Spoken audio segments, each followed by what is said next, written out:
Lance is there as long as Daddy's money's there, and Daddy money's still there. So he's still there.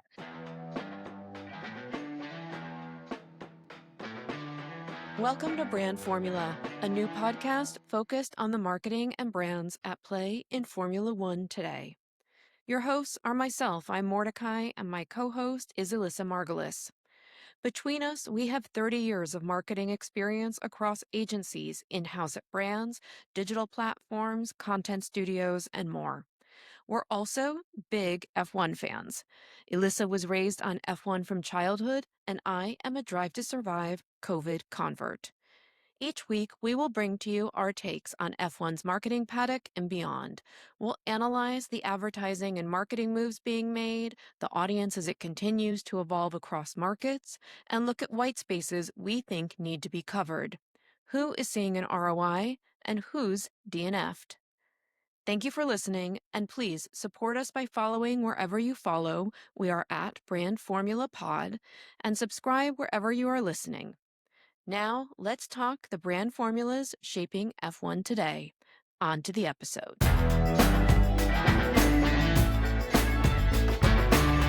Welcome to Brand Formula. It is episode 11. What's the bingo for that? Two ladies walking. Anyway. I actually have no idea. I haven't made it that far in life to know the bingo rules for it. I have. Catch us in Florida in about 20 years, though. There's plenty of communities in Florida, exactly. But we are giddy because we had a race.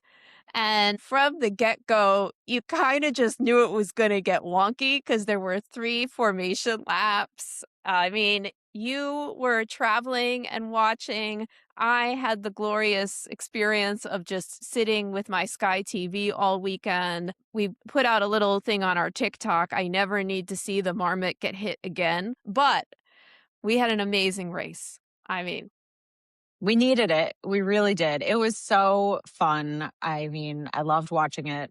Started watching it actually from the beach, and unfortunately had a massive rain shower. So took it inside, and which I didn't mind because I also got to watch different Apple TV streams and see the driver onboards. Haven't quite figured that all out for myself. I feel like we talked about it in episode 1, and I was so pumped to have a multi-screen setup and I still feel overwhelmed when a race starts with how I'm going to watch it. And I just got so drawn into watching the main Sky Sports feed on this because it was just so good. And from the formation lap of McLaren, just classic McLarening in with their strategy mistakes and putting inters in, and there being no rain and it only helping them for about 2 laps. I just was locked in. So good weekend. Yes. I mean, you had rain. McLaren wished they had rain. I really appreciated that Oscar actually said this was a bad call.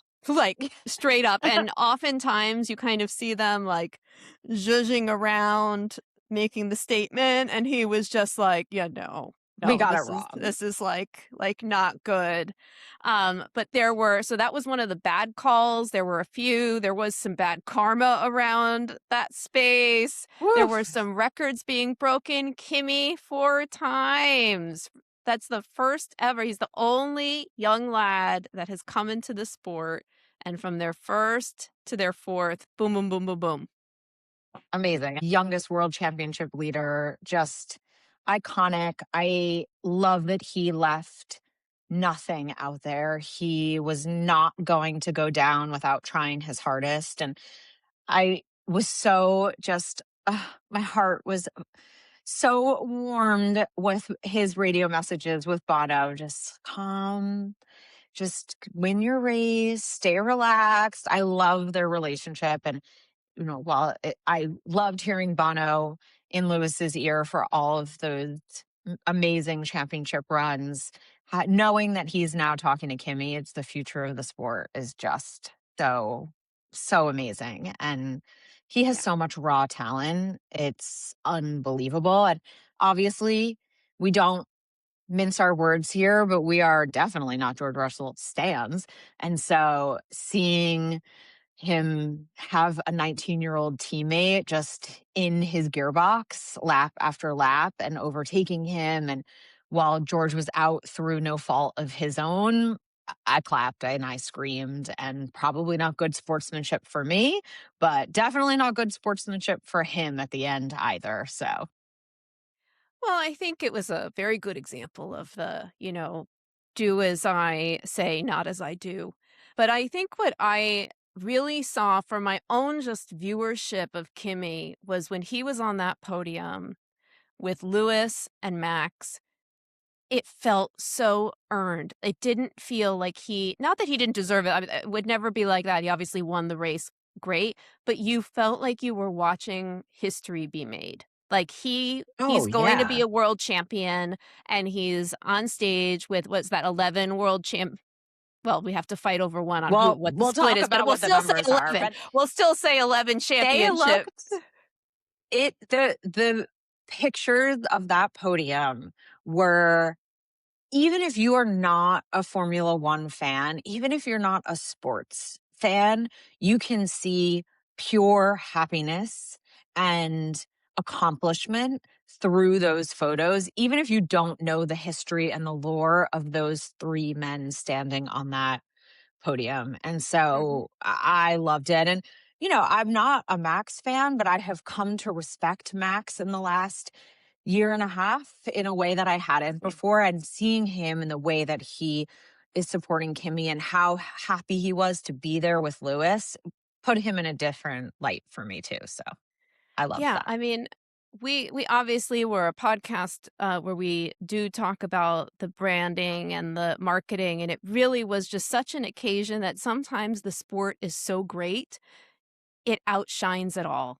It's like this is Yeah, what everybody shows up for, and this weekend just it completely delivered it. Shout outs to Carmen, the Carmen that is Lewis's mother, because she is a wonderful good luck charm. She hadn't been going to races truly. except Silverstone for several years, which I do believe Silverstone has had good juju for Lewis. So we already know that. And she shows up in China, podium. She shows up in Montreal, podium. Podium. Carmen, we need you. Get on the private jet. Let's go. So hopefully we see her in Monaco in 10 days. That would be amazing. But just their relationship, Lewis's lightness this weekend is Mhm. a beautiful moment. It reminded me a little bit. I worked many, many years ago on the P&G Thanks Mom Olympics campaign. And it gave a little bit of that energy where it was just so genuine and so much about their relationship and what it means to be the mom of a champion. And from a branding perspective, she's very out of the spotlight, but I would love to see Lewis go, even if it's just for his own brand, but to lean in a little bit and what that relationship has meant. And maybe that's a track for his retirement and a place for him to be able to even go harder on him supporting the next generation and how his mom and how his dad have done that for him, because I think we all needed a little bit of that reminder of her in that garage. And we're used to seeing his dad, but she has become a bit of a rare sighting. So it was really She special. has. And in the after interview, he did give her a long shout out Oh where he yeah. said, that's my best friend. I'm just so glad that she is willing to come to races. And then he talked about loving Montreal, and Montreal is one of my favorite cities in the world. It's also the home of my favorite sandwich. And I think that it is just a race that I just get this vibe that it is a fans race, that people are there. There's less pomp and I mean, I think especially if you put it next to like the B2B circus that is Miami, and then you look at what Montreal Hmm. was like, even everything just feels much more accessible. Things that we were talking about last week, like you just feel like people are around and they're excited to be there, less ego and more just, "Oh my goodness, I'm at a race," and, they got a hell of a race, but it just had a really good vibe. Yeah.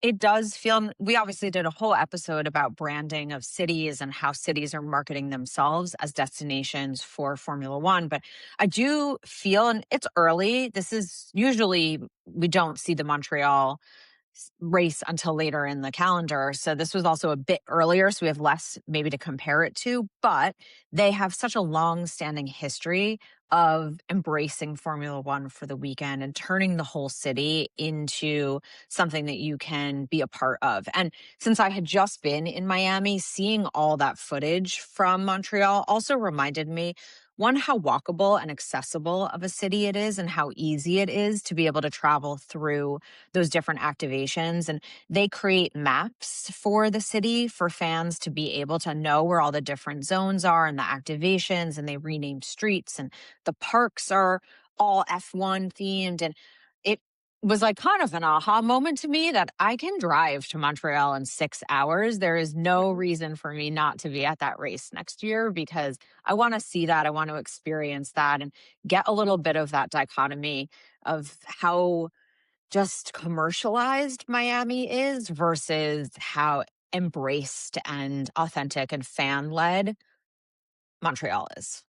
And I understood that the Apple Maps updated to do all of that as well. So if you Yep. have Apple Maps, you got to have access to all of that. And I always think of Montreal in this way because also when you're where the race is, yes, it's in the city, but it's in this area. It kind of doesn't affect anyone if you weren't involved. It's this like area of that river that just allows for, Cirque du Soleil is out there. Like there's a lot of great events that happen out there, but it really is like a celebration space. It feels like a bit of a, this is our main stage. And I just always think about, the difference of bagels because we're both New Yorkers. It's just the difference of the Montreal bagel is they put honey in the water. And so it's like they just do it a little bit sweeter, A little a bit little bit. sweeter. It's so true. It's so true. I will say, now that I unfortunately cannot eat Montreal bagels since I have celiac disease, I'm waiting for a really good Montreal gluten-free bagel. So if anyone Canadian is listening, let's figure this out. Because when I go to the race next year, I want that. I'm hoping that someone puts in the comments that St. Viator is like shown up for you. So, but one of the things that I noticed that when we were talking about what we wanted to kind of cover was a little bit just about how, a great race like this really shows who the drivers are. And I was noticing because I had all the Sky coverage and I actually tried to do the multi-screen. Sky has that as well.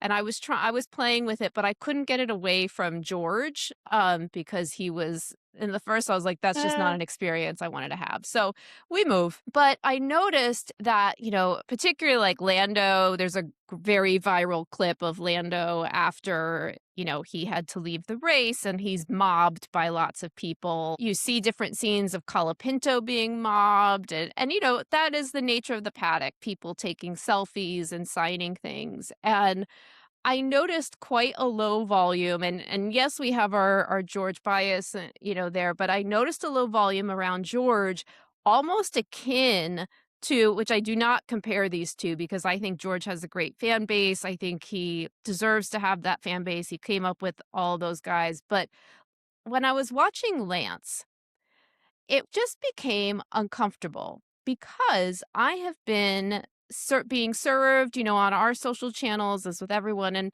the Aston Martin brand, the social brand, what they're doing in experiential is incredibly powerful. It is good. It is good brand work. And, Lance Stroll had his best outcome of any race this year, but that's because 5 drivers DNF'd and 1 didn't even start. So he ended up 15th. So second to last of those that finished, which is on par for what he usually is doing. And he was 4 laps behind of the lead. And only Bottas but he had some kind of incident that slowed him down, and they were just basically doing practice runs on that. Go My over. point is Aston Martin has had amazing investments. They have Celsius now as a brand partner. They brought in Cohere as their LLM partner when we did our Cash v Compute in episode 1. That I Am brand doing like I think they have aloe yoga as one of their experiential. They have a very nice pop-up that they do for people. They have Jak Crawford, who is their reserve driver, who is not too bad on the eyes. He's American. He's, a great winner. And I just was looking at this thinking, how much is it costing Aston Martin to have Lance in that seat? And bringing up the discussion of, can we afford to have drivers like Lance anymore on the grid? Because it's the history of F1, I understand that, daddy's boy would be on the grid. It is. And yes, his seat was purchased. Let's be clear. When your dad has to buy you a team so that you can drive on it. And just even before we talk about that, for those that might not know, he's Canadian. So this is his home race. So when we say people are not fangirling over Lance Stroll, it's also his literal home race. I believe Sky Sports called him the hometown favorite. And I thought, favorite of whom? Definitely most Canadians are not favoriting him just because he's Canadian, because he is not getting them very far. But what I find really interesting with Aston Martin is that it has a really strong both consumer and motorsport identity. And when a lot of that identity and the buying of those consumer cars are tied to a lifestyle and a winning, and you have somebody that's representing it that got there through no success of their own, what does that do to your brand? What is that saying to the people that are driving Aston Martins? If Aston Martin is not doing well and not building up their drivers as people that someone wants to meet and someone wants to be around, then you're probably not also converting the fans that can actually afford an Aston Martin into people that are going to drive those cars. So I don't know how long he's going to be on this grid, but every year I just can't take it. It's difficult because, I saw some of their social content and they're trying to push this Stroll-Alonso, and the idea that you would lump these two together in Alonso's storied career as like the power couple is, isn't going to last that long. But I would say, I bet you that Fernando Alonso and Lance Stroll have about the same interest in social media, like zero of doing it. But if you see Fernando, he's up to have a joke. And I was looking at some of the newer drivers and I was looking at Lance's Instagram. We'll just stay there for a bit because kind of the hub platform, I think, for basic social. And it's all produced Aston Martin footage, and there's only like 300 something posts. And this is a driver that's been in for many years now.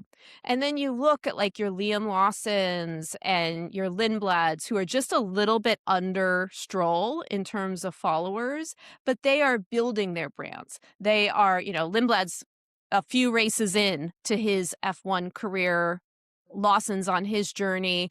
And then you have like a Hadjar who's over Lance already in terms of engagement and followers. So when we get into this question, it's one side of like, is the pay to play era dying? Because I wonder, and this is because I'm a disruptor in marketing, I sort of wonder if someone could come up and say we take like a Kenzie Craig who's already, established, but he has quite a social following because of the Sky coverage and that going forward. And also what you see with the F1 Academy drivers and them building that up, that they don't really have to monetarily pay because their influence in the marketplace is so strong that they will in effect pay. Like if you were looking at L'Oreal ambassadors, you now have Carlos and Charles out there. And I think you're just going to see more and more going that way. Well, I think you see that in almost every sport. And there is now a bit of a divide between creator sport and champion sport. I'm not sure how else to archetype those two things, where you even see in the NBA and the NFL, sometimes it isn't about being the best player or winning the most championships, but they're bringing cachet to their team. They're bringing money to their team. They're bringing fans to those seats, which then in turn brings money to all the other people. And so F1 is following a little bit of that same divide where you can either come in and, Liam Lawson's a great example. That man's not winning either, but he's growing and his persona is growing and he's becoming more likable. And there's something to be said about that from a brand perspective and a team perspective, whereas Stroll is seemingly doing a little bit of the opposite. And maybe that's a choice because maybe he knows he's just not that likable. He's never been that likable. And Drive to Survive didn't do him any favors because he entered the F1 world with this storyline around his dad and buying the team. And that was a big drama within multiple seasons of the show. So he's also battling a little bit of a preconceived notion. So I don't think that a creator will be able to buy their way into a sport that requires so much skill. But what I do think is in the same way that money can get you more opportunity, that will happen if younger drivers can build up their followings and build up the brands that they can bring with them, because that's always been in play. Look at Sergio Perez. He brought massive Mexican sponsors to the team and that helped him have a seat. So Yeah. there's no real difference between that and bringing them because you have built up a massive social ecosystem. Yeah. I do think we may see this disruption. So I like agree and disagree, like that kind of thing, like a little We're bit going to more. track it. Yeah. We'll track it, but only because I clock it in every other industry. So you look at actors. Now they're being looked at. What is your social following? And that decides who's going to get the job. That it's a metric in this that we weren't looking at before. So, It's so true. you're not going to get away with doing 3 words in a presser and not posting anything original of social content whatsoever. And I felt like the thing that because it sounds like I want to be clear that I'm sort of playing indifferent around Lance as a person. I just have no opinion because I don't know who he is and, let it go, whatever. I just don't want to get involved in personal, but I believe so much in storytelling and brands and marketing. Like, I've already outed on the podcast. I'm not a fan of Liam Lawson, but I can see how good Red Bull is doing curating that story. How his girlfriend, the way he is navigate, I can recognize good storytelling and good branding. And Yep. that is there for him. I just think we're seeing it more and more. And like, I think of the guy, it is in sport, but I think of when Ovi Soko, I don't think you're going to catch this cultural reference whatsoever, but Ovi No, Soko I'm already years ago, lost. it's fine. He was playing basketball in Europe. He's a Brit and he went on Love Island and he is considered icon Love Island status. And if you don't know about Love Island, like Love Island is UK has like a special place in everyone's heart in this era. And because of him going on Love Island, he got on better teams. He became the London Lions player and they paid him so much money because he could hub a team. That was how far. Now, these are different levels of money in sport, but I just mean I think It there's can a work. real cash that it can work. And even being hired as a CMO, your social following, that is how Forbes decides the Forbes CMO list. How many press mentions did you Oh, get? You I know, have so many thoughts on this one. We could go down a whole other celebrity CMO route that has nothing to do with F1, but is tangentially related at the same time. But on the driver's note, one thing that when we were chatting about this in text a little bit, but the flip side of these drivers that are going hard into social and building their social is Kimi, who is going the opposite, who doesn't do any kind of social on race weekends, doesn't post himself, doesn't go on social, doesn't look at what's happening on social. And, he was also getting death threats from his first race last year to now. And this is a 19-year-old kid. So part of it is also protection, but part of it is he's showing what he's worth by winning. He's showing what he's worth by leading the championship. He's showing what he's worth by breaking records. And so he isn't going as hard in the personal endorsements and brand building right now because from the outside, and this is all me guessing, as a marketer, I'm looking at the broader story, but my guess is he is saying and his team is saying, let's show it and prove it on track. And then you can build from there. And honestly, that's a little bit of his hero's playbook. Lewis built what he could do by winning, and then he built his brand around it. So I kind of think it's iconic. I love that he is 19 years old and saying no, because you'd probably assume that he would be the one that is constantly scrolling and wanting to be on social. And he's saying, no, I want to concentrate on winning. And the money will Yeah. come and the brands will come because of it. I mean, I do know that he does sponsor days, like off race Yep. weekends, He and has is doing to. a little bit more than George on that. But also, one of the things he's doing is he is being himself, and he is allowing people to see him. Every time he goes to hug Max, Max is still ill prepared for it. Even on the podium this weekend, Max is like, "Nice job," and Kimmy's like, "No, we're hugging. I'm making you hug me." The The height way he difference is also hysterical to me. I mean, it's just him running around when he finished. It was like anyone who was a Mercedes person anywhere. He even was late to I like when they call it Max's podcast room, even though Max isn't running the podcast anymore.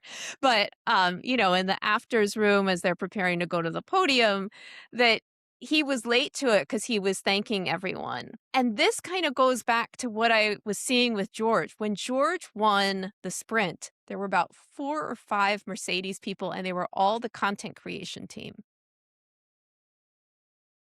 That was it. Yeah. Yeah.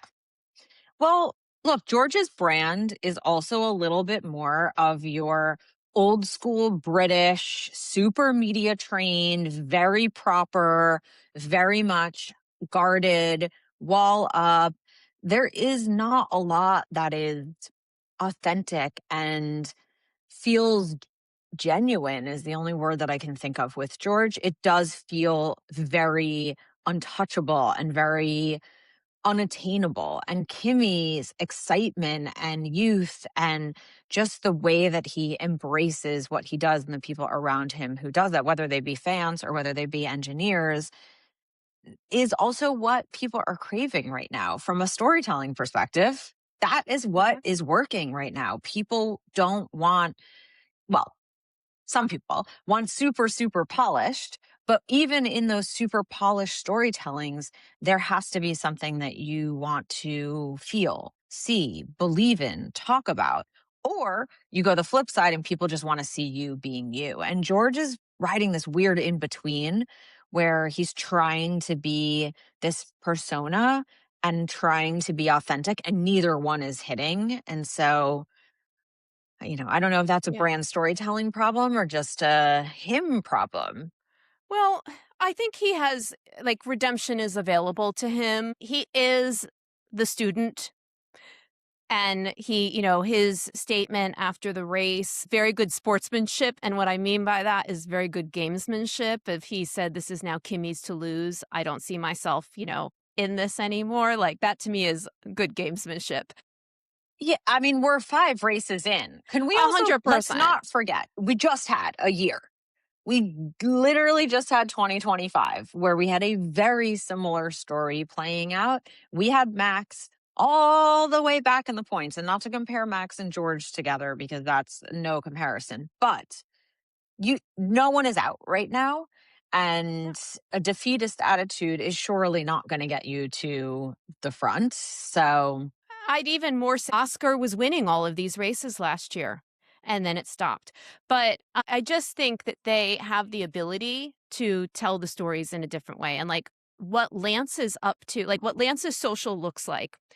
There's a lot of controversy online about, the girls in the garage AI that we've seen. So if you are not telling a story that's commentary, that's original, that is offering that out, all of the rest can be faked. And one of the things that I was thinking about, and maybe we will talk about it in another episode, but because we can talk about the AI generated content, but the Gucci announcement, I've now seen Gucci F1 cars. I've seen Gucci in the paddock. I've seen all of these AI representations. And it's sort of like, does Gucci even need to do that anymore? Because now they have all the visuals of how slick it would look. So what's the point? And so the same point to like Lance taking, very produced photos and putting that up. AI can make that in a second. I could be sitting on his lap, but because all of that can be faked, you only have these more real moments, these more clips into personalities, the content and the brand storytelling that we talk about, like Racing Bulls doing, in these different groups. And I just think it's going to be a problem because they're not going to be able to do that because I could create myself in a Gucci F1 car right now and Aston Yeah. could be the co-sponsor. I mean, I personally, and obviously LVMH is taking over F1, and that's definitely an episode into itself. But if you think about Gucci as a brand, and also you think about the rumor of them being the title sponsor of Alpine, of all of the teams they could be involved with, the millions and millions of dollars that Gucci just spent to put a bizarre runway show on in the middle of Times Square, just covered in celebrity, it kind of brings all the points we've been talking about together, which is how do you tell an authentic story? How do you bridge between luxury and accessibility? To me, Gucci is actually a brand that is completely missing the mark in all of those things. And when I think about the Alpine drivers and where Gucci is going and what that could be, I think, oh my God, that needs to be a silly season toss up then, because I imagine if you're going to have the Gucci Alpine team and they are the title sponsor, then you got to think really hard about who those two drivers are that are sitting in those cars day in and day out. So we'll see what happens in the next couple months. And this is me being the newer fan here, but like an older brander. I genuinely do not see how Milan comes into a French team. Like that's a huge, I mean, we only like really just left Renault, you know, like can we, and the idea that basically France wouldn't be on the grid then if we're, to me, that's what it says. And that is shocking to me. And I also feel like Pierre has played the LVMH card very strongly and his French pride very well. He's gone to Louis Vuitton shows, you know, he is the classic ambassador of Alpine that you want because and I don't think that, I don't think Colapinto shouldn't be on the team. I don't have a nationalist centrist point of view on every team, but it really, especially knowing the lore of, I mean, people are stressed that Kimi is on Mercedes and like I can survive that, but I just don't think I could see Gucci and Alpine together. Just feels like we're going to hit border Yeah. conflict. It is. I got no words left because it just doesn't make much sense to me especially this is a podcast about brand formulas and marketing. And so it feels a little bit graspy at straws for Gucci and maybe LVMH as a partner of F1 in totality. I would imagine part of their deal is first looks, first rights of refusal, potentially. And maybe this is just the first opportunity that's come up for naming rights. And so Gucci has the most amount of money from an LVMH portfolio. I don't know, but we'll see what happens and we'll make an episode when it does.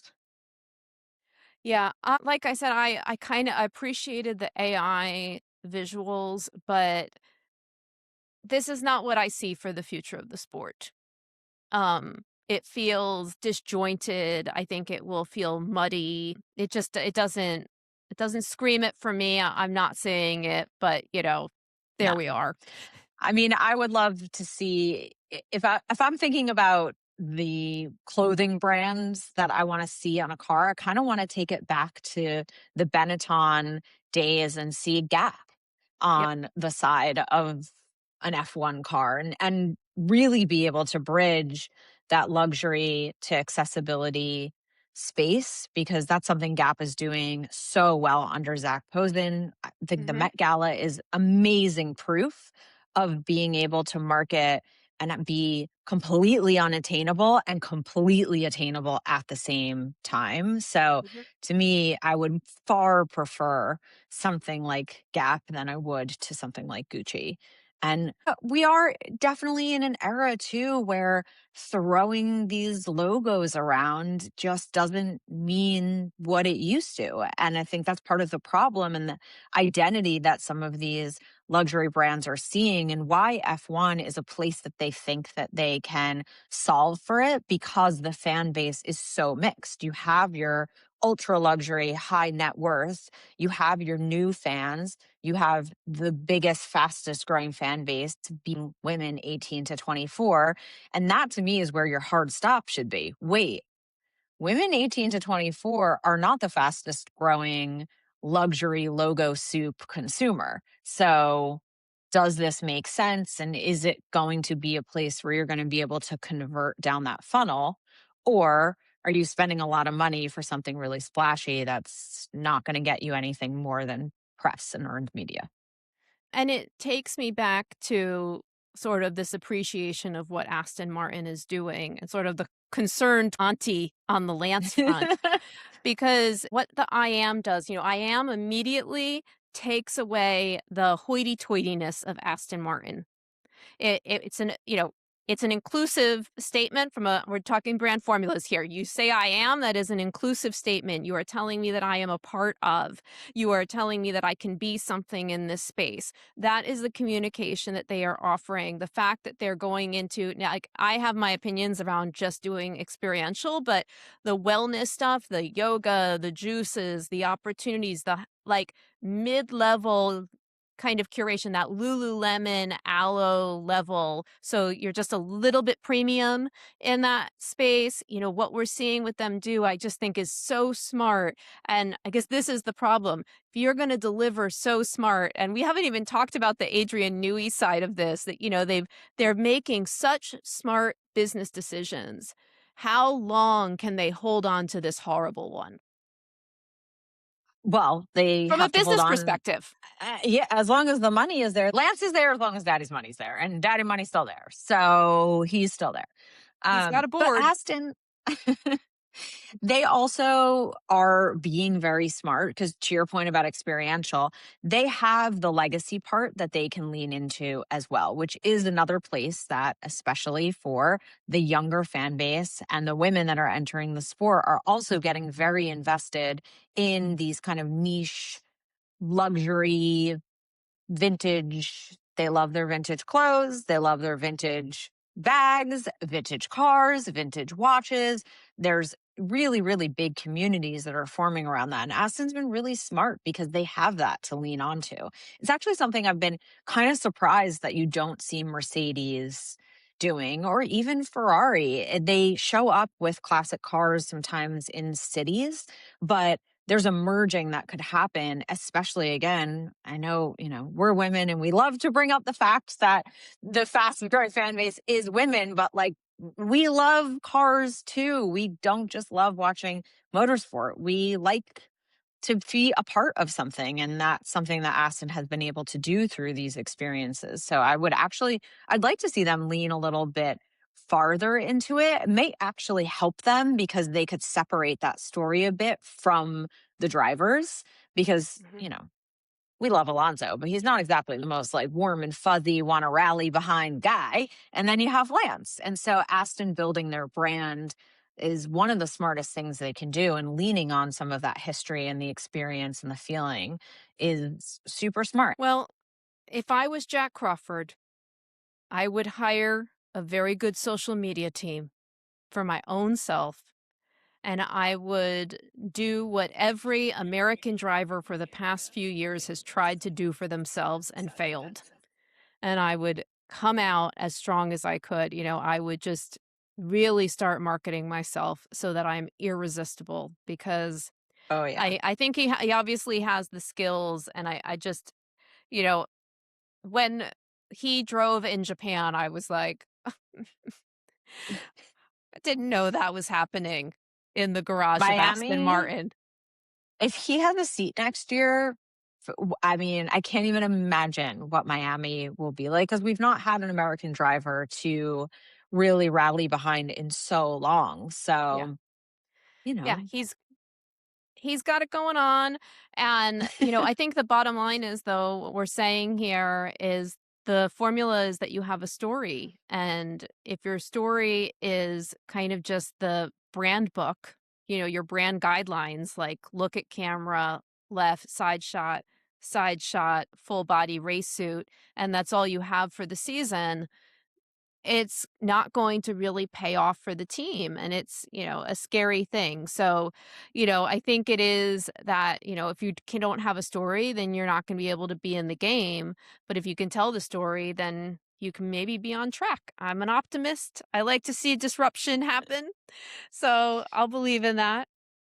I will yes and that because you do need the story. And as you always say, and you always teach me, you also need to know why that's the right story. And so some of these brands, Aston is telling the right stories, but maybe not always in the right ways or to the right people because are they rooting in who it needs to go to? How is it going to win? What and how are we measuring it? Are we balancing the gut instinct of this brand story with the data of this brand? And how are we incrementally moving it forward between those two things? So, Yeah. Yeah. yeah, we'll see. Time will tell. Time will And, tell. to just offer advice to everyone, if I was Lance Stroll, I would tell my brother-in-law to get his tuchus to a race and shoot some content for us hanging out. That would be what I would say to Scotty James, and just let it go and keep moving. Insert Frozen theme song here. Let it go. We're not Let it go. singers, but everyone can imagine it. Yeah. So that's it for our episode 11. We hope you enjoyed it. We are Brand Formula, an F1 marketing podcast. We're here most every week. We may take another week off before we go to the jewel of the crown. Can't wait. That would be Can't wait. Monaco, just in case That anyone would was be wondering. that would be Monaco, and someone here is a Ferrari fan, and it's looking beautifully red as Don't far as I I know. mean, can't Hey, even put out in the world. We cannot. We're just it's what's going to happen is what's going it to is what it happen. is. But I Yeah. am manifesting. Absolutely. We're here to talk about the brands around F1, teams, drivers, and the FIA a little bit. We have social channels, and follow our TikTok's doing pretty good. We had some timely things occur, so we're at Brand Formula Pod wherever you social away. If you want to give us a like or a follow, we really appreciate it. Subscribe to the podcast. It just helps us know that we're getting somewhere here because we enjoy it. So thanks for We listening. love it, and you should too. But goodbye for now. Lights out. Lights out.